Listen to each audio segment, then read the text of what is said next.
काशी कला कस्तूरी के सभी दर्शकों को, सभी नाज़रीन को, सभी श्रोताओं को मेरा आदाब और प्यार का नमस्कार।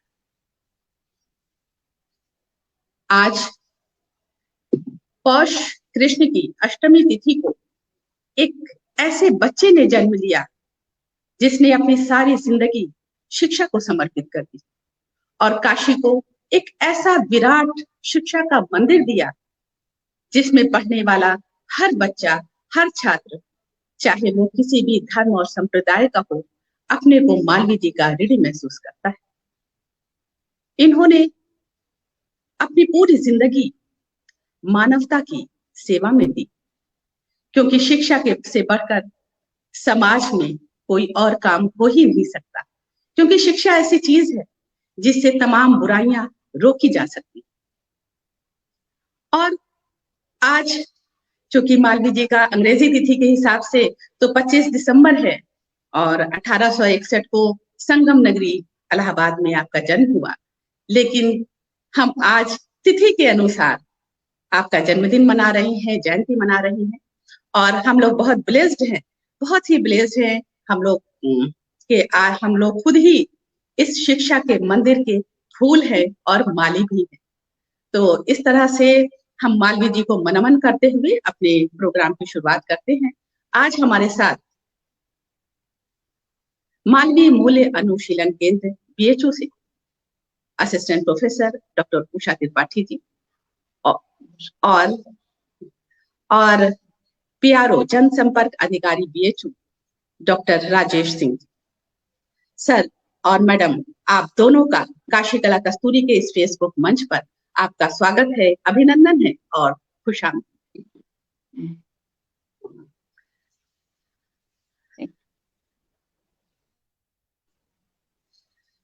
मैम, चूंकि आप मालवीय जी के इथिक्स और वैल्यूज पर आपका वर्क है और आप खुद भी मालवीय मूल्य अनुशीलन केंद्र से हैं, उसी में आप शिक्षा दे रही हैं, उसी में आपकी पीएचडी भी है, सारी चीजें, तो मैं जहां तक बेहतर समझती हूँ कि आपसे बेहतर बहुत सी चीजें मुश्किल है कि कोई बता पाए, या जो लोग इस पर रिसर्च कर रहे हैं, जो बातें कर रहे हैं, जो लिख रहे हैं, दिन रात उसी में लगे हुए हैं, तो बहुत से ऐसे पहलू होंगे मालवीय जी के, कुछ खास पहलू जिस पर हम लोग आज बात करना चाहते हैं, क्योंकि बाकी चीजें तो हम लोग सभी जानते हैं, लेकिन कुछ खास पहलू पर आपसे चर्चा करना चाहूंगी, क्योंकि मालवीय जी जिनको माँ गंगा संगम से काशी लेकर आई और उनका आशीर्वाद, उनके आशीर्वाद से यही पर होकर रहे।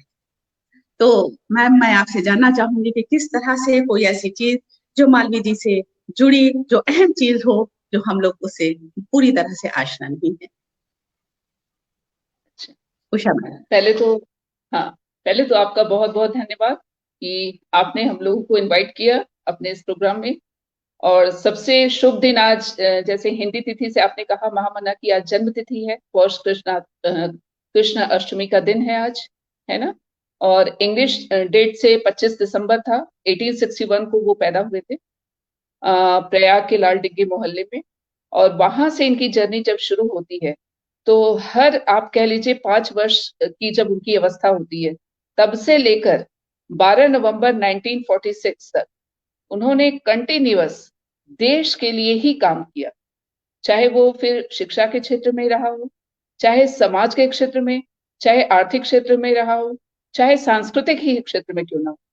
महामना को बहुत से लोगों ने कहा कि थोड़ा इस पे भी विवाद रहा कि काशी हिंदू विश्वविद्यालय नाम रखा अपनी संस्था का नाम, तो इस पे भी विवाद उठा कि हिंदू क्यों। तो यहाँ पे हिंदू से तात्पर्य उनका हिंदूवाद से नहीं था। एक्चुअली ये भी एक है कि महामना ने हमेशा ये कहा कि संकुचित सांप्रदायिकता को यहाँ आश्रय नहीं दिया जाएगा। काशी हिंदू विश्वविद्यालय इसका उदाहरण है कि आज हमारे इस संस्था में न केवल हिंदू बल्कि मुस्लिम, बौद्ध, पारसी, बल्कि 7 देशों के अंतरराष्ट्रीय स्तर के विद्यार्थी भी पढ़ते हैं। यहाँ न ही किसी संप्रदाय विशेष को महत्व दिया जाता है, यहाँ सभी संप्रदायों के लोगों का को महत्व दिया जाता है। तो मैंने कहा कि महामना कभी भी हिंदू जो शब्द है उसमें वो हिंदूवाद पे नहीं महत्व देते थे, बल्कि उनका जोर हिंदुत्व पर था। हिंदू हिंदुत्व का तात्पर्य है मानव मात्र की सेवा, है ना, मानव मात्र की सेवा, विश्व सेवा, देश हित के लिए अपने को न्यौछावर कर देना। जैसे वो हमेशा कहा करते थे, गीता का ये श्लोक उनको बहुत पसंद था कि न तो हम कामिये राज्यम न स्वर्गम न पुनर्भवम कामिये दुख तप्ता नाम प्राणी नामार्ति नाशनम, कि न तो मुझे राज्य की कामना है, न ही स्वर्ग की और न ही मोक्ष की, मेरी तो बस यही कामना है कि मैं दुखी जीवों की सहायता कर सकूं। और आप विश्वास करिए कि ये वो जब 8 वर्ष की आयु थी, तो एक कुत्ते को भी जब उन्होंने देखा कि उसके पैर में चोट लगी है, घाव सा हो गया है, तो जो जिस तरह से उनका हृदय विवल हुआ, उन्होंने उसको डंडे में दवाई लपेट के लगाना शुरू किया और उसे मतलब उसका कोशिश किया कि उसकी चोट ठीक हो जाए। वही दर्द उनका अंतिम समय तक रहा। मतलब मैंने यहाँ एक जानवर का उदाहरण दिया, यही दर्द इंसानों के प्रति रहा, एक गरीब किसान से लेकर एक व्यापारी तक, एक देश के नेता के रूप में उन्होंने हर तरह से देश की सेवा की। चाहे एक छात्र के रूप में आप देख लीजिए, जब वो पढ़ ही रहे थे 1800 ये 1878-79 की बात है, उस समय उनकी आयु महज 18 साल की थी, वो एक बालक ही था, है ना। तो 1878-79 में जब हमारा जो भारत देश है, सोने की चिड़िया कहा जाता था इसको, है ना, यहाँ पे अकूट संपदा थी, ऐसे हमारे भारत देश को अंग्रेजों ने अपने 200 साल के शासन में हर क्षेत्र से बुरी तरह से ध्वस्त कर दिया था, चाहे वो बौद्धिक क्षेत्र कह लीजिए, चाहे सांस्कृतिक, चाहे सामाजिक, चाहे आर्थिक, उन्होंने भारत को पूरी तरह से कंगाल कर दिया था। ऐसी स्थिति में सूती वस्त्र के मामले में हमारा जो देश है विश्व प्रसिद्ध था। ढाका के मलमल विश्व में माने जाते थे कि इतना खूबसूरत, इतनी महीन कारीगरी पूरे विश्व में कहीं नहीं थी। हमारे जो कॉटन ये जो क्लोथ्स है, कपड़े हैं, सूती वस्त्र, जब पहली बार इंग्लैंड पहुंचे तो वहां के लोगों ने यहाँ के वस्त्रों की डिमांड करनी शुरू कर दी और वहां का उद्योग धंधा पूरी तरह से चौपट होने लगा। तब अंग्रेजों को लगा कि भारतीय वस्त्र की इतनी डिमांड होगी तो हमारे उद्योग तो नष्ट हो जाएंगे, तो उन्होंने इंडियन क्लोथ्स पे टैक्स लगाना शुरू कर दिया और जो अपने कपड़े थे उनके रेडीमेड आइटम्स वो इंडिया भेजने लगे बहुत ही सस्ते दामों पर। और आप एक डाटा है कि 1878-79 में सोचिए, जो हम कपड़ा बाहर भेजते थे, इतने ज्यादा हमारे यहाँ उत्पादन होता था, जो हम एक्सपोर्ट किया करते थे, वो 1878-79 में 33 लाख रुपए का हमको सूती वस्त्र आयात करना पड़ा, इंपोर्ट करना पड़ा। सोचिए, जो अब तक भेजते थे वो मंगाना पड़ा। और एक ही साल के बाद मतलब 1880 में 947 लाख रुपए का कपड़ा मंगाना पड़ा। आप इमेजिन करिए एक साल में डाटा कहां से कहां पहुंच गया। और 33 लाख मतलब 1878 की मैं बात कर रही हूँ, उस समय 33 लाख सोचिए कितना हुआ करता था। और फिर अगले ही साल 947 लाख रुपए का। तब ये मालवीय जी लोगों ने, उस समय के जो शीर्ष नेता थे, उन लोगों ने उसी समय ये अपनाया कि स्वदेशी पर जोर दिया। और 1881-82 में इन लोगों ने स्वदेशी का व्रत लिया कि देश में ही बनी वस्त्रों का ये पहनेंगे और धारण करेंगे उसको, और बाहर की विदेशी कपड़ों का बहिष्कार करेंगे। तो वो हम लोगों ने हिस्ट्री पढ़ा है कि विदेशी वस्त्रों की होली जलाई गई और ये हुआ कि स्वदेशी वस्त्र को, और उन्होंने आजीवन स्वदेशी वस्त्र फिर अपनाए, चाहे वो हो चाहे गांधी जी हो, सभी ने स्वदेशी वस्त्र। क्यों? क्योंकि उनका था कि अपने देश का उद्योग बढ़े। अंग्रेजों ने हमारे उद्योग के जितने भी जैसे स्मॉल कॉटेज इंडस्ट्रीज जितनी भी थी, जैसे हमारे यहाँ मत्स्य पालन होता था, शहद पालन होता था, मतलब कितने जो छोटे छोटे गांव में उद्योग हुआ करते थे, वो सब नष्ट कर दी। सभी उद्योग, हम लोग पूरी तरह से कृषि पर आ गए, सोचिए खेती पर। और खेत में भी ऐसा किया कि अंग्रेजों की इतनी बड़ी चालाकी थी कि उन लोगों ने रेलवे पे ज्यादा जोर दिया, सिंचाई व्यवस्था पे जोर ही नहीं दिया। और उस समय अकाल इतना पड़ता था कि अकेले मैं एक डाटा बता रही हूँ, 1872-73 में जब 1.5 करोड़ लोग मर चुके थे, उस समय जो अकाल कमीशन था उसने भी कहा कि भारत में इतना अकाल पड़ने का मेन कारण यहाँ की गरीबी है और जो सूखा पड़ रहा है, सिंचाई की पर्याप्त व्यवस्था नहीं। तो उसने कहा, अकाल कमीशन ने कहा 1902 में, उसका 1902 में एक रिपोर्ट दिया कि भारत में सिंचाई की पर्याप्त व्यवस्था नहीं, उस पर जोर दिया जाए। मालवीय जी ने इस पे काफी कहा। तो अंग्रेज जो थे उन्होंने उस समय रेलवे पर ज्यादा जोर दिया, क्योंकि उनको ट्रांसपोर्टेशन करना था, अपने यहाँ का माल बेचना था और यहाँ के जो रॉ मटेरियल माल थे उनको अपने घर ले जाना था। तो ये सोचिए उनकी जो ये चालाकी चल रही थी, तो इसी पे मालवीय जी ने बहुत ही दुखी मन से कहा कि अंग्रेज जो हैं वो सिंचाई की अपेक्षा रेलवे पर 7 गुना अधिक खर्च कर रहे हैं। अगर वो सिंचाई पर 5 गुना भी अधिक खर्च करते तो इससे फायदा बहुत ज्यादा मिलता, मतलब हमारी जो जनता है वो सिंचाई से बहुत लाभान्वित होती। वो रेलवे पर तो 7 गुना खर्च कर रहे हैं लेकिन सिंचाई पे बिल्कुल ध्यान नहीं दे रहे हैं। और यही 7 गुना खर्च अगर वो सिंचाई व्यवस्था पर करते तो हमारे यहाँ 5 गुना अधिक फायदा होता। तो सिंचाई पे उन्होंने कहा जोर देने को, स्त्रियों की शिक्षा पर जोर देने को कहा। 1907 में जो उन्होंने अभ्युदय अपनी साप्ताहिक पत्रिका निकाली, उसमें उन्होंने देश में सोचिए जो बजट था, सरकार बजट बनाती थी, उस पर उन्होंने कटु आलोचना की। उन्होंने कहा सरकार जो नमक कर लगा रही है, नमक पर से कर हटाया जाना चाहिए। सॉल्ट टैक्स का उन्होंने 1907 में ही कहा। और शिक्षा पर उन्होंने बहुत ज्यादा जोर दिया और स्पेशली कहा कि वुमेन एजुकेशन पे, स्त्रियों की शिक्षा पर बहुत ज्यादा उनका ध्यान था, क्योंकि उन्होंने कहा कि देश की आधी जनसंख्या अगर अशिक्षित रहेगी तो हमारा देश कभी भी विकसित नहीं हो सकता। तो स्त्रियों की शिक्षा होने से समाज में अन्य बुराइयां भी दूर होंगी। और सैनिक का जो उन्होंने कहा कि सेना पर जो इतना ज्यादा खर्च किया जाता है उस पर उन्होंने कहा कि कटौती की जाए। और उस समय जब प्रथम विश्व युद्ध चल रहा था तो भारत के बाहर जो युद्ध होते थे उस पे भी मालवीय जी ने कहा कि जो भारत के बाहर युद्ध हो रहे हैं उसमें भारत का पैसा न खर्च हो। अंग्रेज इतनी चालाक थी कि वो भारत के ही पैसे खर्च किया करती थी। और तो और आप सोचिए उस समय एक साल में करीब करीब 10 करोड़ भारतीयों की जो इनकम थी वो अकेले एक साल ब्रिटिश जो अधिकारी हुआ करते थे उनके पेंशन और इनकम के रूप में चली जाया करती थी। मतलब भारत के धन का पूरी तरह से सोचिए बाहर कितना जा रहा था कि एक साल में जो 10 करोड़ भारतीयों को पेंशन या इनकम मिलता वो पूरा का पूरा अंग्रेजों के यहाँ चला जा रहा था। और वे इतने चालाक थे कि पहले तो वो करते क्या थे कि जो 10 से 20 हजार की नौकरी है, 10 से 20 हजार जिनकी वार्षिक आमदनी है, उसमें भारतीयों की संख्या बहुत कम होती थी। जैसे जहां अगर मान लीजिए वो 900 हुआ करते थे तो हमारी संख्या केवल 45 थी। और 20 से 30 हजार जिनकी सैलरी थी, मतलब मान लीजिए जिनकी 20 हजार के ऊपर सैलरी है पर एनम, उसमें भारतीयों की संख्या सिर्फ 4 थी। और वो होते थे सोचिए 1000 1500।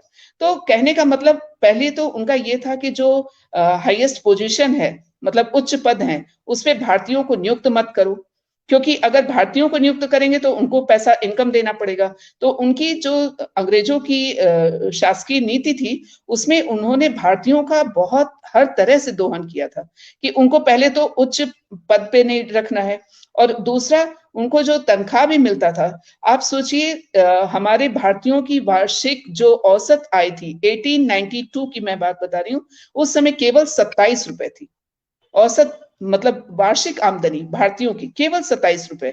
और हमारे यहाँ वही उन्होंने कहा 1907 में ही कि नमक पर जो टैक्स है उससे भारतीय जो गरीब है हमारे, उनकी थाली से खाना गायब हो रहा है।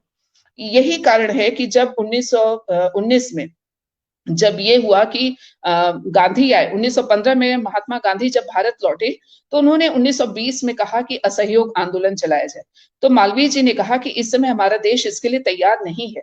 तो गांधी ने कहा नहीं, आप मुझे मौका दीजिए और अपने यहाँ के छात्रों को कहिए, और हम लोग ये करना चाहते हैं असहयोग आंदोलन।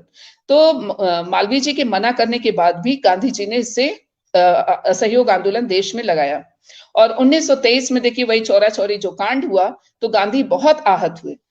मतलब कहने का यहाँ मैं ये एग्जाम्पल इसलिए दी क्योंकि इस समय जो गांधी की अपेक्षा मालवीय जी की राजनीतिक पकड़ बहुत अच्छी थी। क्योंकि मालवीय जी 1886 से ही देश की राजनीति में आ गए थे। जब इंडियन नेशनल कांग्रेस का सेकंड अधिवेशन हुआ था उसमें जब उन्होंने बहुत ही अच्छा अपना एक भाषण दिया प्रतिनिधि संस्था की स्थापना पर, तो उसी समय से मालवीय जी की पकड़ उन लोगों ने कांग्रेस के मेन सदस्य के रूप में ले लिया था। और उस समय से लेके महामना का कैरियर, राजनीतिक कैरियर शुरू हो चुका था। लेकिन गांधी भारत चूंकि 1915 में आए थे, लेट आए थे, तो उनकी पकड़ धीरे धीरे शुरू हुई। और 1920 में फिर ये जब जलियांवाला बाग का हत्याकांड हुआ उसमें भी महामना मुखर थे, काफी मुखर। उन्होंने कहा कि हमारे यहाँ जो अंग्रेज हैं वो इतने चालाक हैं। ये पहली बार उन्होंने अंग्रेजों की जो दोहरी नीति थी उसे भारतवासियों के सामने महामना ने रखा। उन्होंने कहा कि जलियांवाला बाग जो हत्याकांड हुआ है 1919 में, उसमें जो सरकार थी, हमारी अंग्रेजी सरकार थी, उसने केंद्रीय परिषद में एक प्रस्ताव लाया कि जो इसमें दंडित हैं अधिकारी, उनको अगर अंग्रेज सरकार अपना संरक्षण देती है तो उनको दंड नहीं दिया जाएगा, मतलब उनको पनिश नहीं किया जाएगा। तो ये महामना ने लगातार 3 दिनों तक 4-4 घंटे अदालत में अपनी पैरवी की और उन्होंने कहा कि ये सरकार की कितनी दोहरी नीति है कि एक तरफ तो कहते हैं कि जो जलियांवाला बाग हत्याकांड हुआ था उसमें जो भी अधिकारी अभियुक्त हैं उनको दंडित किया जाएगा, और दूसरे ही दिन एक प्रस्ताव लाते हैं और कहते हैं कि जिनको हम संरक्षण दे रहे हैं उन अधिकारियों को दंड नहीं दिया जाएगा। मतलब एक तरफ तो आप कह रहे हो दंड देंगे, दूसरी तरफ कह रहे हो कि नहीं, जो संरक्षण मिला है उनको दंड नहीं देंगे। तो ये जो दोहरी नीति थी, ये मालवीय जी ने लोगों के सामने रखा और लोगों को तब पता चला कि ये अंग्रेज कितने चालाक हैं, जो केवल और केवल मतलब अपने स्वार्थ के लिए यहाँ आए थे। उनको ना तो भारतीयों से मतलब था, ना भारतीयों का वो हित चाहते थे किसी भी तरह से, वो केवल अपने स्वार्थ के लिए थे। यही कारण है कि यहाँ पे उन्होंने जो इंजीनियरिंग में जो ब्रांचेस हैं उसमें केवल उन लोगों ने, अंग्रेजों ने सिविल इंजीनियरिंग पे जोर दिया। उनका ये था कि जो ट्रांसपोर्टेशन, उसके लिए रोड अच्छा मिल जाए उनको, ट्रेनों की यातायात की सुविधा अच्छी हो। लेकिन उन लोगों ने कभी भी ये नहीं सोचा कि जब देश हमारा आजाद होगा तो यहाँ पे जैसे और भी इंजीनियरिंग के जो ब्रांचेस हैं अगर वो नहीं होंगे तो हमारे देश में मशीनें कैसे चलेंगी, उनके लिए कहाँ से इतने इंजीनियर्स आएंगे। तो ये भी महामना ने ही सोचा और 1919 में पहला इंजीनियरिंग विभाग यहाँ खुला और फर्स्ट इंडिया का ये पहला विश्वविद्यालय है जहां glass technology, pharmaceutical, electrical, mechanical, mining, ये सारी शिक्षाएं यहाँ प्रारंभ हुई काशी हिंदू विश्वविद्यालय में। क्योंकि महामना जानते थे कि एक दिन जब हमारा देश आजाद होगा तो जो मशीनें हैं उन्हें चलाने के लिए हमें हमारे ही इंजीनियर्स मिलेंगे, बाहर से इंजीनियर्स हमें इंपोर्ट नहीं करना पड़ेगा। तो ये कितने दूरदर्शी मतलब उनकी सोच थी, दूरदर्शिता थी। और इसी प्रकार उन्होंने जैसे जो भी अपनी पत्रकारिता में भी चूंकि उनकी बहुत ज्यादा रुचि थी और पत्रकारिता को वो रचनात्मक दृष्टि से देखते थे। वो पत्रकारिता उनके लिए एक तरह से कह लीजिए कम्युनिकेशन था, अपने और जनता के बीच अपनी समस्याओं को रखने का, और उसका बहुत अच्छा उपयोग उन्होंने किया। चाहे इसीलिए उनका जितना भी था अभ्युदय कह लीजिए, हिंदुस्तान या लीडर, मर्यादा, इवन जो हम लोग अभी पढ़ते हैं हिंदुस्तान टाइम्स 1923 में पहली बार जब आया तो ये मालवीय जी ने ही अपने संपादन में किया, और उसका जो हम लोग हिंदुस्तान टाइम्स हिंदी अब ट्रांसलेट कर रहे हैं वो भी 1930 में पहली बार मालवीय जी ने ही शुरू किया। इसके अलावा आयुर्विद्या पे जोर देना, विश्व पंचांग निकालना, ये सब मालवीय जी का था। कोशिश उन्हीं का, काशी से जो सनातन धर्म पत्रिका निकलती है ये भी मालवीय जी ने 1933 में निकाला। तो कहने का मतलब चाहे पत्रकारिता आप देख लीजिए, शिक्षा को उन्होंने बहुत ज्यादा जोर दिया था, क्योंकि उनका एक कहना था कि किसी भी देश के विकास का बेसिक जो होता है आधार, मूल आधार, वो है शिक्षा। क्योंकि जब तक वहां के लोग शिक्षित नहीं होंगे वो देश कभी भी विकसित नहीं हो सकता। और यही कारण है कि उस समय हमारे देश में जो शिक्षित साक्षरता दर थी वो सोचिए महिलाओं में 1 से 2% थी, अब पुरुषों की केवल 5 से 6% थी। तो शिक्षा का जो बेसिक आधार ही नहीं था तो लोग समझ ही नहीं पाते थे कि हमारे देश की समस्या क्या है और हम क्या करना चाहते हैं। तो इसीलिए उन्होंने सबसे पहले शिक्षा पर जोर दिया और महिलाओं की शिक्षा 1929 में महिला महाविद्यालय यहाँ हमारे अपने यहाँ खोला कि महिलाओं को भी शिक्षित होना बहुत जरूरी है, क्योंकि जो भावी संतान है वो उसका बहुत ज्यादा असर अगर माँ शिक्षित होगी तो भावी जनसंख्या पे भी पड़ेगा। तो कहने का मतलब कि हर तरह से उनको देखिए, इवन 1916 में 4 फरवरी 1916 को हमारा ये हुआ, शिलान्यास हुआ विश्वविद्यालय का, और 1916 में ही औद्योगिक जो कमीशन आया उसकी भी पूरी जैसे कहते हैं पूरा महामना पे ही था कि उसमें जो कमीशन ने अपना सुझाव लाया था कि उसने औद्योगिक कमीशन ने जो रिपोर्ट प्रस्तुत की वो पूरी तरह से भारतीयों को किस ढंग से, मतलब कह लीजिए आराम से उन लोगों ने, जैसे हमारा लोहा का व्यापार था उसको कैसे धीरे धीरे वो अपने फायदे के लिए यूज करना चाहते थे। तो इसीलिए महामना ने 51 पेज का एक अपना वो किया, असहमति पत्र उसमें इंक्लूड किया और कहा कि हम ये जो औद्योगिक कमीशन अपनी रिपोर्ट दे रही है उसके इस पॉइंट से मैं सहमत नहीं हूँ। तो ये बहुत उस नोट को अगर आप पढ़ेंगी तो उस समय की जो हमारे देश की आर्थिक व्यवस्था है वो काफी कुछ समझ में आता है। उन्होंने लगान कम करने को कहा और कर की जो बात की, जो टैक्स की बात होती है, ये मालवीय जी का बहुत अच्छा सोच था। वो उस समय भी कहते थे कि क्रमिक आयकर पर जोर दीजिए। क्रमिक आयकर मतलब जैसे जैसे हाई इनकम है उनसे टैक्स अधिक वसूला जाए, जो शायद आज की डेट में भी आप देख रहे हैं हो रहा है। उन्होंने हमेशा ये कहा कि जैसे प्राइवेटाइजेशन पे उन्होंने कहा कि प्राइवेटाइजेशन की जगह अगर हमारी सरकार उस पर ध्यान दे तो वो ज्यादा अच्छा सोचेगी और देश हित के लिए सोचेगी, तो उस पे उनका जोर रहता था। और ऐसे ही महामना का, जैसे आप मैंने कहा शिक्षा, आर्थिक क्षेत्र में वो बताया, सांस्कृतिक क्षेत्र में भी उन्होंने कई तरह से, जैसे उनको कहा जाता था कट्टर हिंदूवाद, जबकि कई एग्जाम्पल भरे पड़े हैं जहां वो कहते हैं, जैसे मुल्तान में जो हिंदू मुस्लिम दंगे हुए, तो उन्होंने हमेशा ये कहा कि ये देश तभी सुदृढ़ रहेगा जब यहाँ हिंदू मुस्लिम दोनों एक रहेंगे। अगर हिंदू मुस्लिम एक नहीं हुए तो ये देश कभी भी एक नहीं रह सकता। इसीलिए वो कहते थे कि जब मैं उससे गुजरता हूँ मस्जिद के सामने से, तो मैं उसी शिद्दत से झुकता हूँ जैसे मैं मंदिर के सामने से गुजरता हूँ, और वैसे ही मैं गिरजाघर के सामने से भी करता हूँ। तो कहने का मतलब कि वो सभी धर्मों के प्रति अनुराग रखते थे, क्योंकि उनका कहना था कि सभी उसी परमात्मा के बंदे हैं, सब एक, बस संस्कृति अलग अलग होने के कारण सबके पूजा पाठ का तरीका अलग है, लेकिन है सब उन्हीं के बंदे। तो उनका कहना था कि आप विश्व मानवता, इसीलिए उन्होंने सनातन धर्म पे जोर दिया। और सनातन धर्म जो उसका मूल है, जीव मात्र पर दया, अहिंसा, ब्रह्मचर्य, धैर्य, क्षमा, ये गुण है, इस पर उन्होंने जोर दिया। लोग कहते हैं वो मतलब कट्टरवाद, वही मैंने कहा कि जैसे वो धर्म भी मानते थे तो सनातन धर्म मानते थे। और हमेशा कहते थे, बहुत ही अच्छा उनका ये मुझे स्टेटमेंट लगता है, वो कहते थे कि घर में मेरा ब्राह्मण धर्म है और समाज में हिंदू धर्म, जैसे कहते थे, देश में अपना, कहते थे कि मैं भारत धर्म को अपनाता हूँ, और विश्व में जैसे मानव धर्म को अपनाता हूँ। तो ये हमेशा कहते थे कि घर में ब्राह्मण धर्म है, और फिर उनका समाज में सनातन धर्म पे जोर देते थे। और देश के लिए उन्होंने कहते थे देश हित के लिए जो धर्म हो उसको अपनाइए आप, राष्ट्रव्यापी धर्म, और विश्व के लिए मानव धर्म अपनाते थे। तभी कहते हैं ना कि हम लोग जो विश्व बंधुत्व की बात करते हैं, ये महामना की भी सोच थी कि विश्व बंधुत्व की बात हो। और यही कारण है कि जब 1942 में जब हमारे सिल्वर जुबली मनाई जा रही थी, तो महात्मा गांधी जब एज ए चीफ गेस्ट बनकर आए थे, तो उन्होंने यहाँ के विद्यार्थियों से यही कहा था कि आपके पास बहुत अच्छा एग्जाम्पल है अपने, जैसे आपके जो इस समय वो हैं संस्थापक महामना पंडित मदन मोहन मालवीय जी, आप उनको देखिए और उनको अपने आचरण में उतारिए। वो सादा जीवन उच्च विचार का साक्षात उदाहरण महामना थे। वो अपने घर में इतने सिंपल, मतलब सादगी से रहते थे, लेकिन वे देश के लिए हमेशा न्यौछावर रहते थे।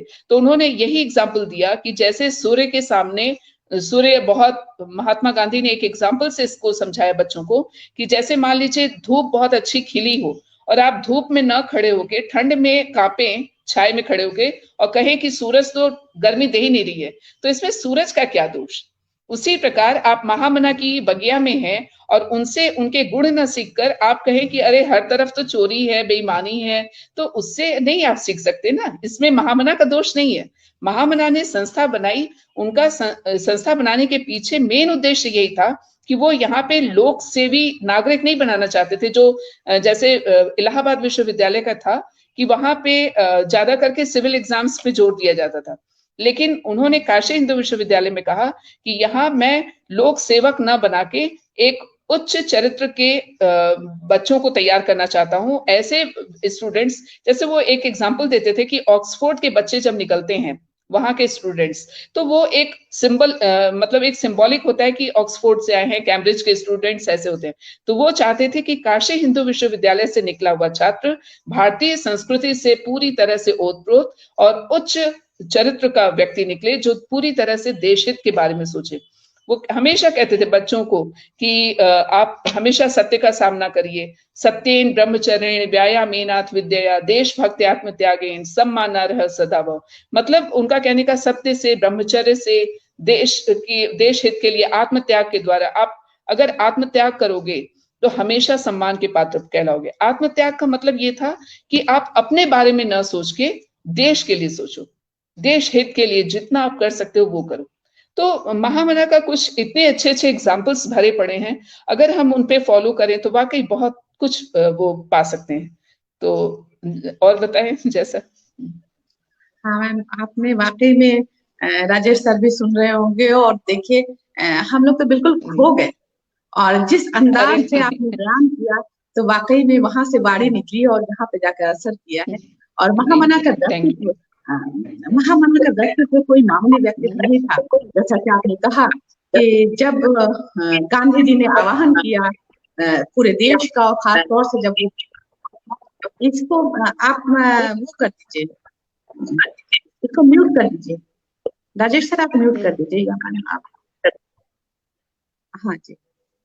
तो जिस तरह से उन्होंने आह्वान किया उसके लिए, गांधी जी ने देश के लिए, लेकिन मालवीय जी ने सच में वो देख रहे थे, वो हिंदुस्तान का फ्यूचर देख रहे थे। उन्होंने यही कहा कि हम तो आजादी ले लेंगे, आप आजादी दिलाइए ये बच्चे तब तक। अगर आप ये गांधी जी ने कहा था CHS जो आज है, कि उसी के मैदान में ये कहा था कि आप बच्चों मुझे आप 2 साल दे दीजिए, काशी हिंदू विश्वविद्यालय के बच्चे मुझे 2 साल दे दे, तो फिर आजादी मिलने में वक्त नहीं लगेगा।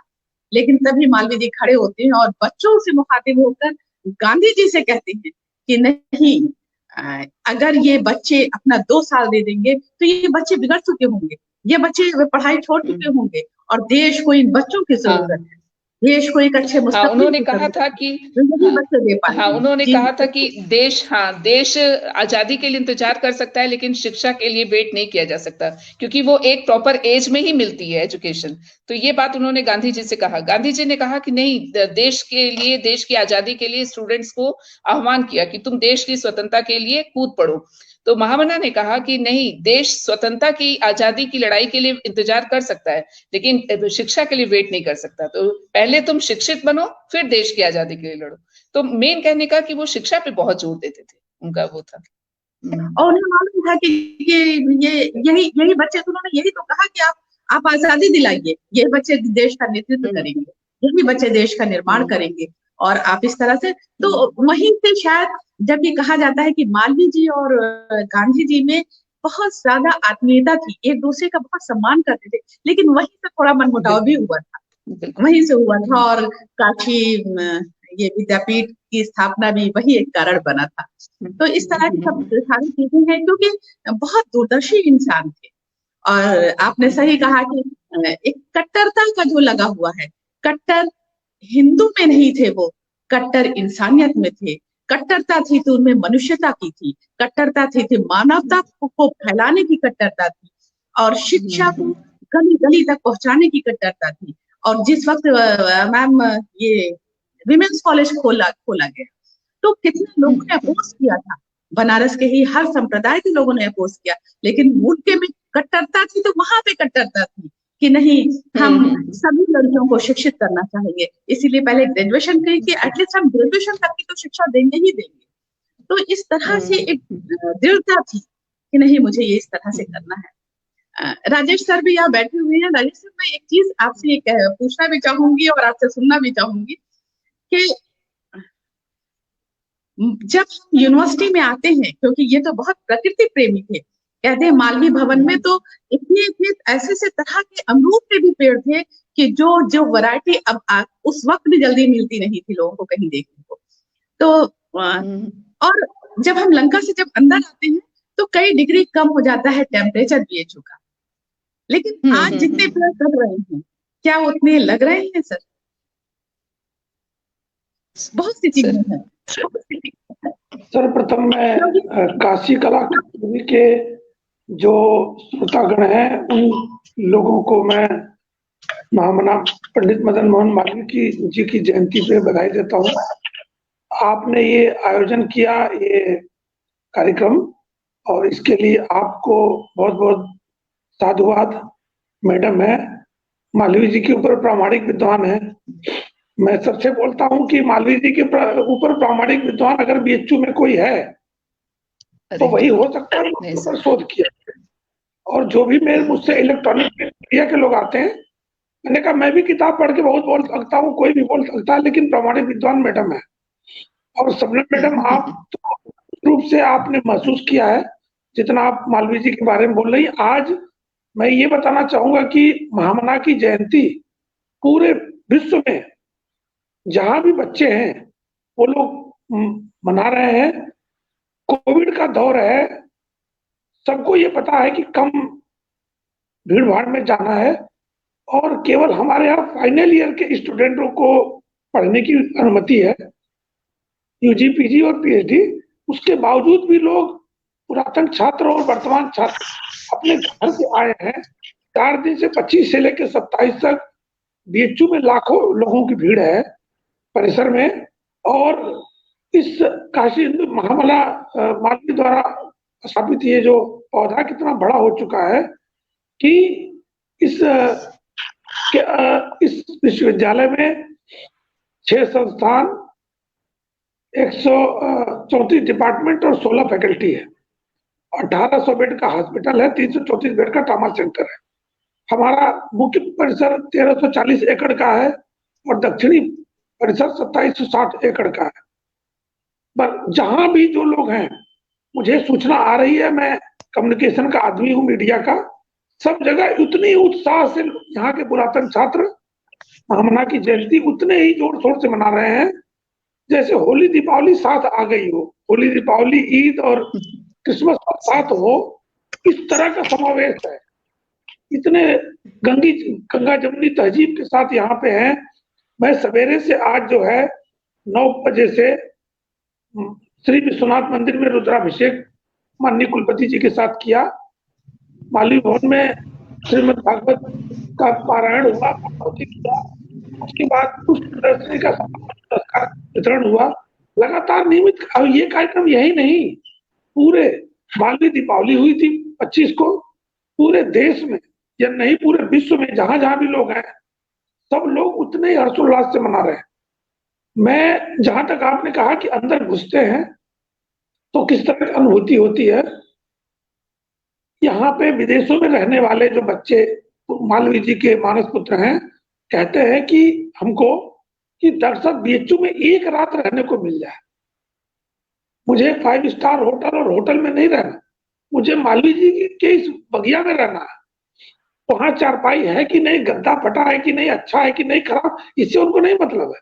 खाने की क्वालिटी इससे नहीं, मुझे इस बगिया में रहना है। वो मालवी जी को महसूस करते हैं। मालवी जी के प्रति उनका इतना भाव है। हम जब देश विदेश में कहीं पे जाते हैं, किसी से मिलते हैं, तो जैसे ही वो जानते हैं कि काशी हिंदू विश्वविद्यालय से आए हैं, तो उनके आंख वो इतने भावुक हो उठते हैं, खुद मिलने के लिए आते हैं चल के। तो मालवी जी का जो अपने मालवी जी के जो मानस पुत्र हैं, जो पुरातन छात्र हैं या जो वर्तमान छात्र हैं, इनका जो प्रेम है इस 1340 एकड़ के परिसर में, जो आबो हवा है, आते ही आपका मन मस्तिष्क तुरंत बदल जाता है। जैसे ही आप अंदर प्रवेश करते हैं गेट से, किसी गेट से घुसिए, आपको एक अलग तरीके की अनुभूति होती है, एक अलग तरीके की खुशबू आप महसूस करते हैं, एक अलग तरीके का लगाव। जितने भी माननीय कुलपति जी आते हैं, सब यही बोलते हैं, मैंने बीएचयू जैसा विश्वविद्यालय कहीं नहीं देखा, और इसको कोई प्रशासन नहीं चला रहा है। 84 हॉस्टल में 1800 छात्र छात्राएं बीएचयू में रहते हैं। 1 लाख लोग हरदम बीएचयू में रहते हैं। 1 लाख लोगों को संभालना, उनको पढ़ाना, उनकी सुरक्षा करना, ये कोई सुरक्षा एजेंसी नहीं कर सकती। ये महामना का पुण्य प्रताप, उनका आशीर्वाद, उन्हीं की कृपा से ये होता है। और यहाँ कोई नहीं चलाता। 3 साल में कोई माननीय कुलपति जी बीएचयू को नहीं चलाते। सब महामना की कृपा से, उन्हीं के आशीर्वाद से ये चलता है। तो मेरा ये कहना है कि जो भी महामना के मूल्य है, ये सब महामना के मूल्य हैं, संस्कार है। महामना के किताब पढ़ने की वो नहीं है, महामना को लोग महसूस करते हैं। किताब तो बहुत सारी पुस्तकें ऐसी आ गई हैं, इंटरनेट पे भी ऐसी सामग्री है जो लोग पढ़ते हैं। बीएचयू का इतिहास, काशी हिंदू विश्वविद्यालय का इतिहास भी 2 संस्करण में अनुवाद हो चुका है, लोग पढ़ लेते हैं, सब कुछ करते हैं। लेकिन जितनी खुशी की अनुभूति यहाँ पे आने के बाद लोग करते हैं, जितना आनंदित होते हैं, वो शायद किसी विश्वविद्यालय में, मैं भारत के सभी केंद्रीय विश्वविद्यालय में करीब करीब गया हूँ, लेकिन इतना आनंद, इतना वो कहीं नहीं होता। एक उदाहरण आपको बताऊं कि हमारे यहाँ के 20-25 विद्वान लोग दूसरे विश्वविद्यालय में, राज्य और केंद्रीय विश्वविद्यालय में माननीय कुलपति है, मैं पूछता हूँ कि कैसा लगता है, कहते हैं बीएचयू जैसा कहेंगे। तो काशी हिंदू विश्वविद्यालय में कुछ बात तो है, महामना के आशीर्वाद, उनके पूर्ण प्रताप से कुछ ऐसी बात तो है जो कि लोगों को अपने आप आकर्षित करके ले आती है। कोई भी पर्यटक आता है, अगर जब पर्यटन की बात हम करते हैं, काशी दर्शन की बात करते हैं, तो काशी हिंदू विश्वविद्यालय को छोड़कर काशी दर्शन नहीं हो सकता। तो ये एक तीर्थ स्थल हो गया है, ये तीर्थ स्थल हो गया है। जबकि महामना ने एक पौधे का रोपण किया था 1916 में, आज ये वट वृक्ष बन गया है और इसकी शाखाएं इतने दूर दूर तक फैल गई हैं, इतनी गहरी जमीन में चली गई हैं कि दिन दुनी रात चौगनी गज से उत्तरोत्तर प्रगति की ओर अग्रसर है। आज हम लोग आने वाले समय में, जैसे मैडम ने कहा, बहुत अच्छी बात की, मूल्य आधारित शिक्षा, केवल पूरे विश्व में काशी हिंदू विश्वविद्यालय ही ऐसा विश्वविद्यालय है जहां मूल्य और संस्कार की बात होती है, जहां बच्चे श्रीमद् भागवत, भगवत गीता का खूब पढ़ते और सुनते हैं, मंदिर में आके पूजा करते हैं।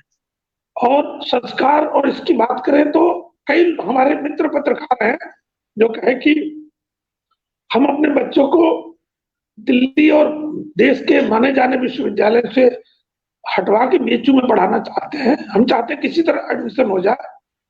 क्यों? क्योंकि वहां संस्कार है, वहां मानवीय मूल्य अगर बचा है तो वहां पे है।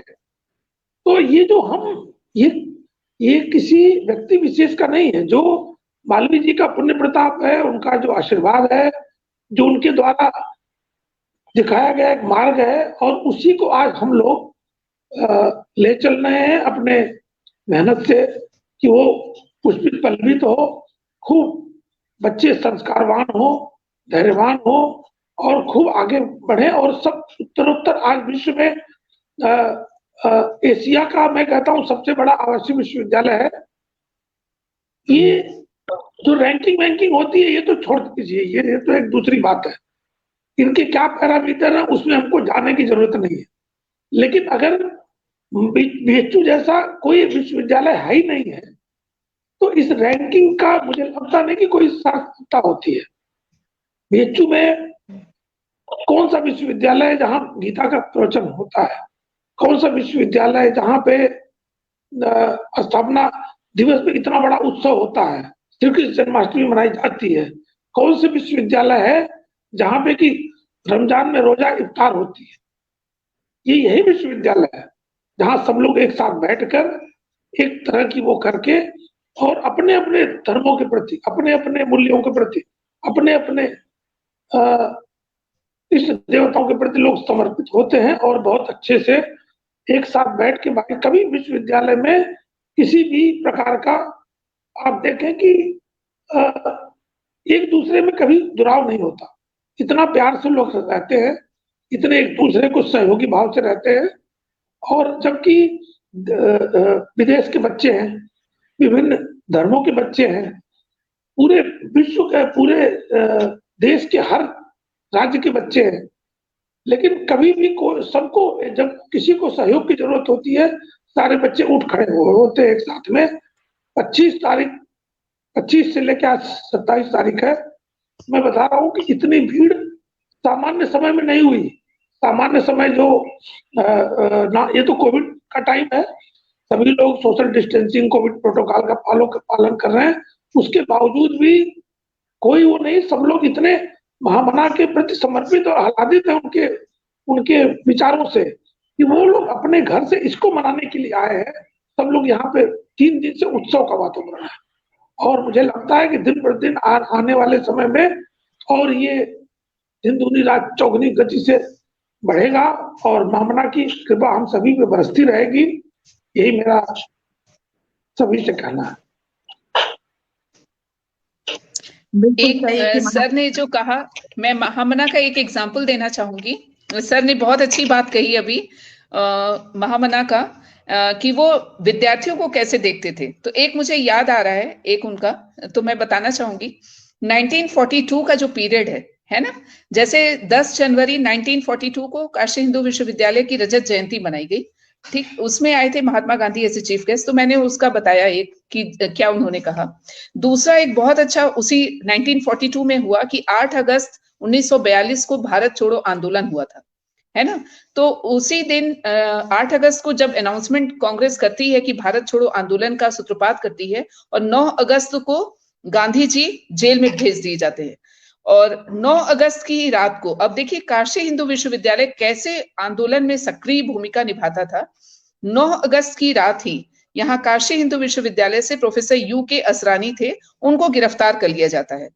और 10 अगस्त को जो कुलपति थे उस समय हमारे राधा कृष्ण कुलपति थे काशी हिंदू विश्वविद्यालय के, तो उन्होंने 10 अगस्त को एक नोटिस निकाला और विद्यार्थियों से कहा कि आप ये भारत छोड़ो आंदोलन जो है उसमें आप भागीदारी न निभाकर आप पढ़ाई पर ध्यान दीजिए। लेकिन कहते हैं ना, बच्चे कहाँ मानने वाले थे, वो तो सक्रिय भूमिका चाहते थे। तो उनको 12 अगस्त को विश्वविद्यालय को 1 महीने के लिए बंद करने का नोटिस देना पड़ा। तो 1 महीने के लिए हमारा काशी हिंदू विश्वविद्यालय बंद हो गया। लेकिन यहाँ प्रोफेसर राधे श्याम शर्मा थे और KN गैरोला सर, ये दोनों, इन लोगों ने क्या किया कि कुछ बच्चों का, जैसे हमारे प्रोफेसर्स भी कुछ बच्चों का जानते हैं जो एक्टिवेट होते हैं, उनको संरक्षण दिया हॉस्टल में। करीब 300 छात्र सोचे रुक गए थे, बाकी सब तो अपने जैसे अनाउंसमेंट हुआ छुट्टी का चले गए घर, लेकिन 300 बच्चे हॉस्टल में रह गए थे। तो एक दिन क्या हुआ कि, और इन लोग बच्चों को कहते थे कि आज इधर फेरी निकालो, आज उधर वो मतलब आंदोलन वो करो। तो एक दिन क्या हुआ कि ये करीब 20-25 बच्चों का एक दल अंग्रेजों भारत छोड़ो के नारे लगाते हुए निकला हमारे काशी हिंदू विश्वविद्यालय से। और जो अपना हरिश्चंद्र घाट है, इसकी तिमुहानी जो है, वहां तक जब तक ये हमारा दल पहुंचा, विद्यार्थियों का दल, तब तक अंग्रेज जो है वो तो देख रहे थे और 1-2 बार मना किए, लेकिन बच्चों में जोश था, वो कह रहे थे कि अंग्रेजों भारत छोड़ो नारा लगाते जा रहे थे। तो ये अंग्रेज इतने गुस्से में आ गए कि उन लोगों ने गोली चला दी और करीब 20-21 बच्चों को गोलियां लगी। उस समय मालवीय जी काशी हिंदू विश्वविद्यालय में नहीं थे, बाहर थे। वो अगले दिन जब पहुंचे तो सीधे भागे हॉस्पिटल गए और वहां गए और अपने मतलब विद्यार्थियों की ओर देखा। अब मैं यहाँ आपको बता रही हूँ कि कैसे लगाव, जो सर ने अभी बोला कि ये लगाव एक था जो कि सर जैसे ही मालवीय जी हॉस्पिटल पहुंचते हैं, बच्चे उनको बाबूजी कहा करते थे। तो कहे कि मालवीय जी ने हॉस्पिटल में जाते ही वार्ड में घुसे और सीधे बच्चों को गले लगा लिया। तो बच्चे बोले कि बाबूजी हमने छाती में गोलियां खाई है, पीठ पर नहीं। मतलब यहाँ भी जोश देखिए बच्चों का, वो कह रहे हैं हमने छाती में गोलियां खाई है, पीठ में नहीं। तो मालवीय जी वार्ड से बच्चों से मिलकर जब बाहर आने लगे तो प्रोफेसर राधे श्याम शर्मा जी वार्ड के बाहर ही खड़े थे और वही बच्चों को प्रोत्साहित कर रहे थे ये सब करने के लिए। तो मालवीय जी ने प्रोफेसर राधे श्याम शर्मा जी से कहा कि अगर आंदोलन बंद हुआ, भारत छोड़ो आंदोलन बंद हुआ, तो गांधी जी मर जाएंगे, और अगर इन बच्चों को कुछ हुआ तो मैं मर जाऊंगा। अब तुमको ये सोच के, मतलब प्रोफेसर राधे श्याम शर्मा जी से कहा कि तुमको अब ये सोच के काम करना है कि आंदोलन भी चलता रहे और इन विद्यार्थियों को भी कुछ ना हो। मतलब उन्होंने दोनों बात कही। तो ये देखिए, ये पता चलता है कि क्या लगाव था। वही जो सर ने कहा कि मालवीय जी की ही सही बात है, वही तपश्चर्या, वो बहुत ज्यादा लगाव था उनका बच्चों से। जो वो कहते थे दूध पियो कसरत करो नित्य जपो हरि नाम, मन लगाए विद्या पढ़ो पूरे सब काम, तो वो केवल कहते नहीं थे, वो डेली शाम को 4 बजे पूरे आवास, मतलब ये जो आवासीय हमारा है विश्वविद्यालय परिसर, तो इसमें पूरा वो शाम को भ्रमण करते थे। और जो बच्चे हॉस्टल में रहते थे उनको निकाल निकाल के कहते थे सामने फील्ड बना है, हर हॉस्टल के सामने फील्ड है।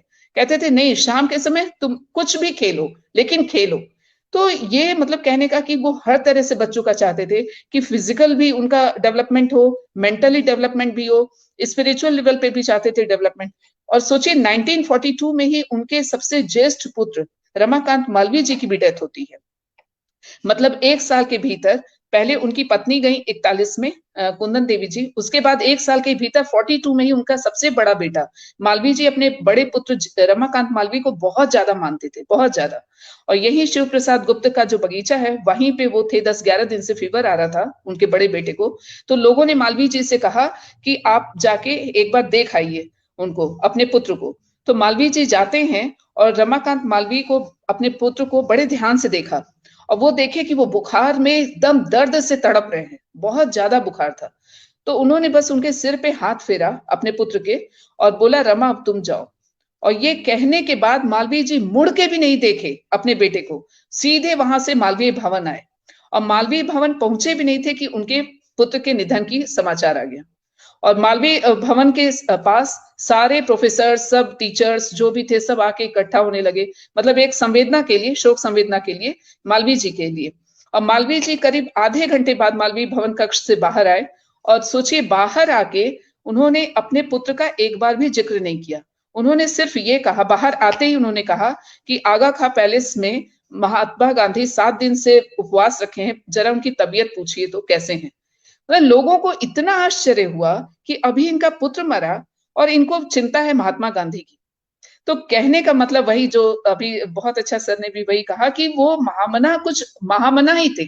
महामना ऐसे ही नहीं हुए, ये मतलब कहते हैं ना कि ये सदियों में एक होते हैं, ऐसे महापुरुष सदियों में एक होते हैं। और वाकई उन्होंने जो कर दिया वो 1916 में जितना सार्थक था उतना उस ही 2016 में सार्थक है, और उतना ही आगे आने वाले 3016 में भी सार्थक ही रहेगा।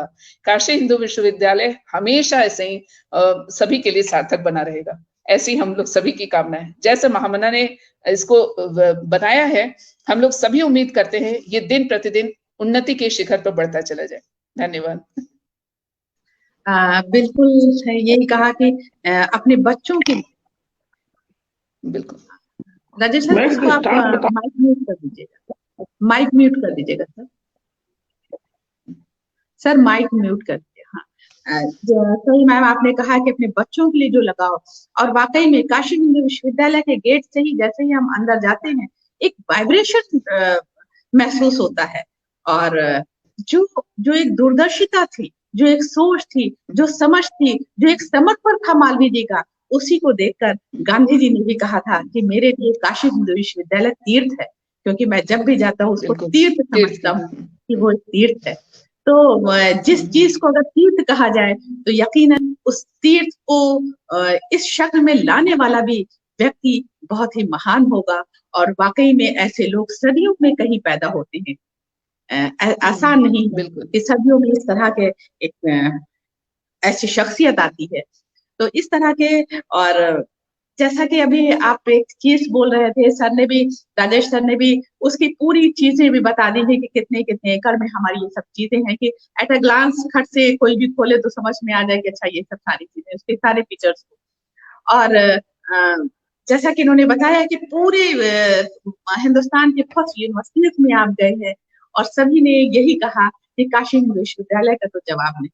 तो यकीनन काशी हिंदू विश्वविद्यालय का आज भी जवाब नहीं है, कल भी नहीं होगा, और आने वाले दिनों में भी इस तरह से महामना, क्योंकि एक महान आत्मा, ये कोई मामूली शख्सियत नहीं है। हम लोग जितना भी शब्दों को पिरोएं फिर भी हम मालवीय जी के उन व्यक्तित्व को हम अपने शब्दों में घेर नहीं पाएंगे, जो एक विराट व्यक्तित्व है कि उनके उस विराट व्यक्तित्व के आगे मनुष्यता पलती है, कोई ये मामूली बात नहीं। तो मैम उषा मैम, एक चीज आपसे और पूछना चाहें, कल डॉक्टर इनके शाही सर से मेरी बात हो रही थी, तो ये हो रहा था कि मेरी एक रिकॉर्डिंग भी हुई थी इसी पे अभी मालवीय जी पर आकाशवाणी में। तो एक बात उन्होंने कहा कि ये जूता बेचने वाली जो बात थी कि उन्होंने, तो इसको हैदराबाद के निजाम जी हर पहलू से लोग बयान करते हैं। कभी कभी ये होता है एक जगह कि मालवीय जी ने अपनी ही, जब नहीं मिला पैसा तो अपनी ही जूती बेचने लगे तो निजाम ने खरीदा, और कभी होता है कि निजाम ने नहीं देकर जूता ही थमा दिया। तो ये क्या है उसके सही? एक्चुअली मैडम ये था कि हाँ, दरअसल बात ये थी कि महामना ने जब काशी हिंदू विश्वविद्यालय बनाने का संकल्प लिया था, तो मैम प्लीज आप थोड़ा सा लेफ्ट को आ जाइए, लेफ्ट थोड़ा लेफ्ट। हाँ बस जी। तो ये मैडम ये संदर्भ ये है कि महामना ने जब काशी हिंदू विश्वविद्यालय बनाने का संकल्प लिया था तो उसमें एक संकल्प ये भी था कि मैं जहां भी जाऊंगा खाली हाथ नहीं लौटूंगा, ये महामना ने संकल्प लिया था। तो इसी सिलसिले में उन्होंने चंदा मांगना, क्योंकि ये जो हमारा काशी हिंदू विश्वविद्यालय बना है पूरी तरह से चंदे पर आश्रित है, तो इन्होंने इसके लिए कहते हैं कश्मीर से लेकर कन्याकुमारी तक चंदा मांगा है। है ना। तो इसी सिलसिले में वो हैदराबाद भी गए, हैदराबाद के निजाम के पास, जो कि उस समय one of the richest man थे इंडिया में। तो हैदराबाद के जब निजाम साहब के पास गए और चंदा मांगने के लिए, जैसे वो सब जगह जा रहे थे तो वहां भी गए, तो वहां गए तो निजाम से कहा कि मैं काशी हिंदू विश्वविद्यालय बना रहा हूँ, इसके लिए मुझे कुछ चंदे की आवश्यकता है, तो मैं चाहूंगा कि आपका भी समर्थन हासिल हो। तो निजाम साहब ने कहा कि नहीं, हमारा खुद का, हम लोग का अलीगढ़ मुस्लिम यूनिवर्सिटी बन रहा है, मैं चंदा देना भी होगा तो मैं उसको दूंगा, आपको मैं क्यों दूं। तो महामना ने कहा, अपने संकल्प को दोहराया कि मैंने तो संकल्प लिया है कि मैं जहां भी जाऊंगा बिना कुछ लिए खाली हाथ नहीं लौटूंगा। तो निजाम ने कहा नहीं नहीं, मैं आपको कुछ दूंगा नहीं। तो महामना ने जब तीसरी बार बोला तो वो थोड़े से इरिटेट हो गए निजाम साहब, और गुस्से में उन्होंने अपना पैर ऐसे झटका, तो पैर झटका तो एक जूती निकल गई उनके पैर से, और उन्होंने कहा ले जाओ इसी को।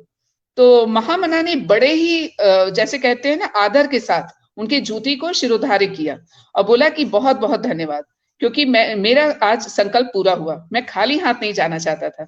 और उसके बाद महामना ने वो जूती उठाई और उसको शिरोधार्य करके वो ले जाने लगे। और जब वो चले गए तो अगले दिन महामना को जैसे अपना बैठे थे, तो निजाम साहब के जो मंत्री थे उन्होंने कहा कि सुनने में आया है कि महामना उसको हैदराबाद के ही बाजार में नीलाम करना चाहते हैं।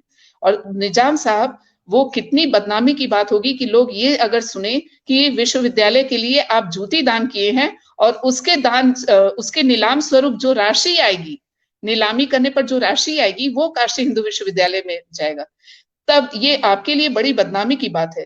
तो निजाम साहब को भी लगा कि हाँ, अगर उन्होंने नीलाम किया और इस नाते नीलाम किया कि विश्वविद्यालय के दान स्वरूप मैं ये दिया हूं, तो उनको बहुत बुरा लगा। उन्होंने तुरंत महामना को बुलवाया और बहुत अच्छी फिर धनराशि देकर क्षमा भी मांगी और बहुत अच्छी धनराशि दिया काशी हिंदू विश्वविद्यालय को दान के रूप में।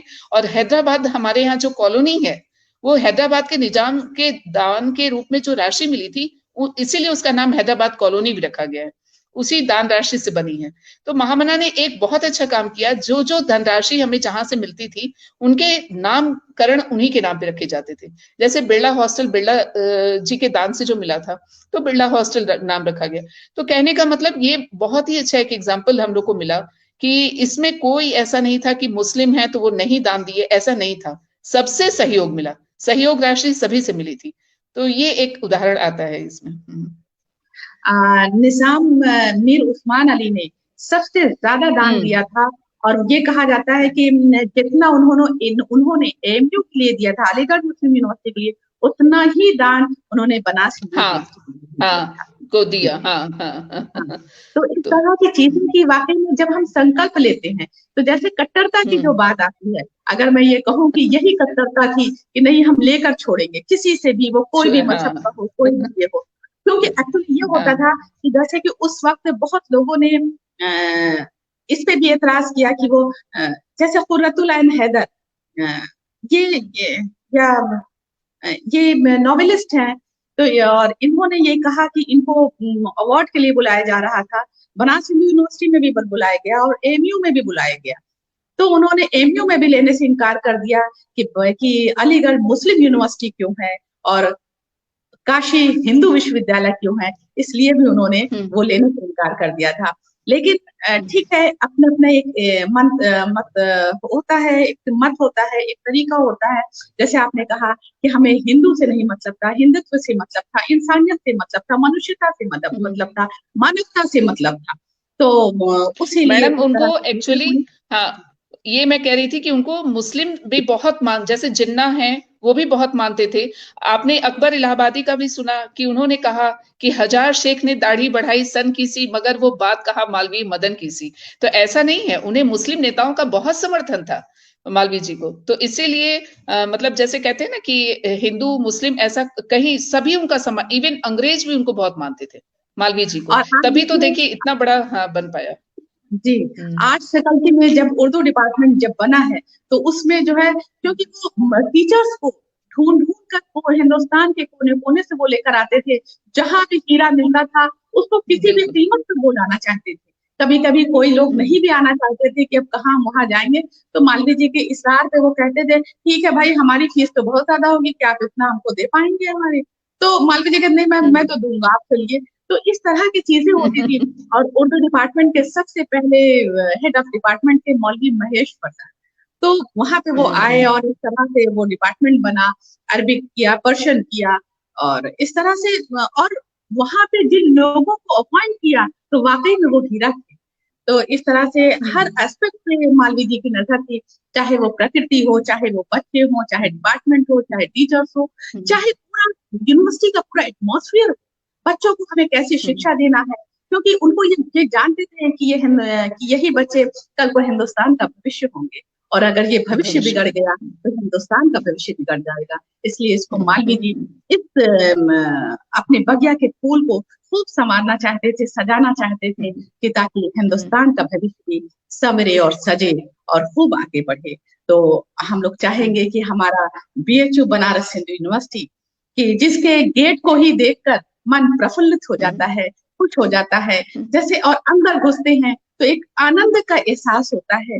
तो वाकई में ऊपर वाले से ये प्रे है कि हमारी यूनिवर्सिटी वैसे ही फलती फूलती रहे, यहाँ की बगिया वैसे ही हरी भरी रहे, यहाँ के जो फूल है वैसे ही लहलहाते रहे, पूरे हिंदुस्तान में अपनी खुशबू बिखेरते रहे, और हिंदुस्तान का न सिर्फ पूरे दुनिया में काशी का नाम, काशी हिंदू विश्वविद्यालय का नाम फैलता रहे, और इसी तरह दैदीप्यमान रहे हमारा बनारस और बनारस हिंदू यूनिवर्सिटी। मैम, आप दोनों का हम बहुत बहुत शुक्रिया अदा करते हैं कि आप दोनों इस पर आए, इस मंच पर, और मालवीय जयंती की चीजों हम लोगों ने उनको नमन किया, उनको श्रद्धा सुमन अर्पित किया। और मैं चाहूंगी कि इस तरह से हम सब मालवीय जी के बगिया के कभी माली बनकर, कभी फूल बनकर इसको सजाते रहें, संवारते रहें, संजोते रहें। यही तो मालवीय जी चाहते थे, और वही हमारा असली श्रद्धांजलि होगी, असली नमन होगा मालवीय जी के। तो आप दोनों का हम बहुत शुक्रिया अदा करते हैं, इंतहाई मैं शुक्रगुजार हूँ। और काशी कला कस्तूरी के सभी दर्शकों का, सभी नाज़रीन का मैं शुक्रिया अदा करती हूँ कि आप सब हमारे साथ बने रहे और मालवीय जी के बहुत ही अहम पहलू को भी आप लोगों ने जाना। इसके साथ ही हम सबको आदाब करते हैं, नमस्कार करते हैं, शुभ रात्रि सब। Thank you. मैम लीव हो जाइएगा, लीव हो जाइए।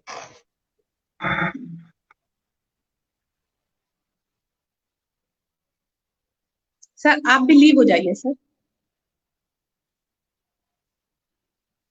सर यहाँ से लीव हो जाइए